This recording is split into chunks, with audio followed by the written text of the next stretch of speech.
This video is being filmed super late on the night of the 9th, but it's going to be scheduled to come out on the 10th, right before I come back to New York.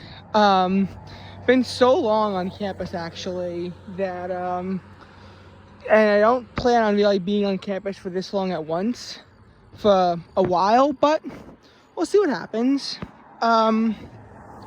So in this video, I just sort of want to recap what actually happened. And at this point, we're at midterms of my first year. So at this point, basically, the first quarter of my first year, first half of my semester, first 16th of my college experience as a whole, like, we're honestly plowing through it. So for me, my college experience was marred because from the 16th to the 18th, just days before I moved in, I was in the hospital with a kidney thing, and so it was very weird because we got a bunch of tests for these issues in July and August, earlier in August. And then we find out on the 15th I need to go to the hospital, but I spend one last day at camp and go to a Mets game. I leave when the Mets are winning 6-5. The Mets wind up losing 11-9 as part of their feebleness as to how pathetically bad this team had gotten at points. Just for some perspective on how bad the Mets were, after their 7-game winning streak in the end of July, they went on a losing streak of 7 and 8 games. They didn't go on another winning streak of even 4 games. The best they could do was a few 3-game winning streaks. And to make matters worse for these bunch of losers, after they swept the Phillies in late August, they couldn't even win more than 2 in a row. Part of the reason why the Mets were so good in 2024 was that during their stretch, yeah, they had a bad game or two, but they were ultimately good at avoiding the long losing streaks.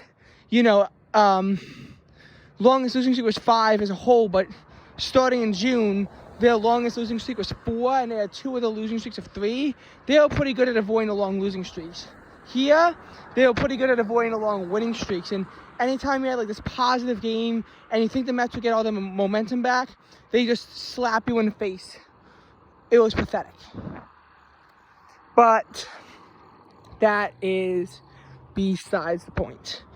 So 18th, I get discharged from the hospital. 19th, I'm packing. 20th is a drive down. So we drive down to Delaware, and we get to a hotel in Newark that night. It's a rainy and cold day, and so the 21st for Fresh Fest.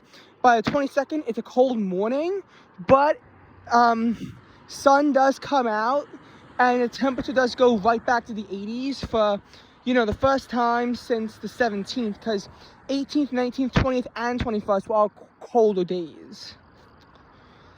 23rd is regular moving day, so I just saw my parents and they didn't really do a whole lot. On the 23rd of August, that was, that's why I did on the 23rd of August. But then 24th and 25th were UD welcome days, so we had a lot of mandatory events going on. But then eventually everything settles down. 26th classes start. And the first week was nothing too spectacular happened outside of me getting introduced to like a few new events and new clubs and whatnot, which I discover a lot more of them as they went on. So honestly, pretty empty at that point. 28th, Delaware does have their first football game that I go to. I wound up going to, but I wound up having to leave early because it began to rain. And like the only rain that we got during a bit of a drought. Basically, from the 21st of August, we had a bit of a downpour. That was the only rain we had until a series of storms moved through on the 4th and then later on the 6th. So I'd be in New York for that. 30th, my mom winds up coming down for a bit. So I see her for the day. 31st was pretty boring, to be honest. Didn't really do a whole lot. Did walk to Maryland by myself, though, in the morning. September 1st, again, just more general nothingness, because a lot of it was flat stuff that I didn't really do. And then 2nd through 4th is classes as per normal. But what happened on the 4th was interesting because I had to go back to New York. So I went to classes per normal for physics. Then UD was actually having a birthday celebration in Mascot. So I went down there and packed. Then Jewish history I went to as per normal. But right out of that, I left. I Ubered. I went to Wilmington. The 5th of September, I missed classes because I was getting a procedure done. And then I just stayed in New York for the weekend on the 6th before coming back down the 7th. But the 7th wound up being very intense in and of itself because of the Epsilon 8 of us, which I found out about in class. And I decided to pursue it. So the 7th was the first of 4 of us events I had to go to. 7th, 9th, 11th, and 14th. The 14th being a nature hike.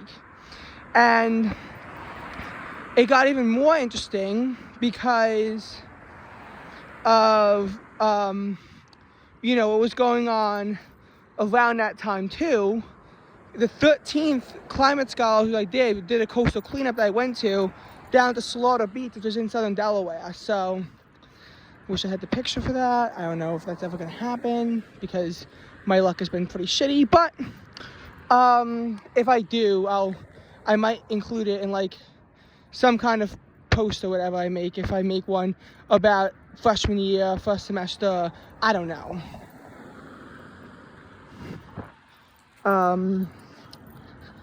But that was on the 13th of September. After that, it was pretty quiet. There was a football game, but by that point, I didn't feel like going to because I was really tired.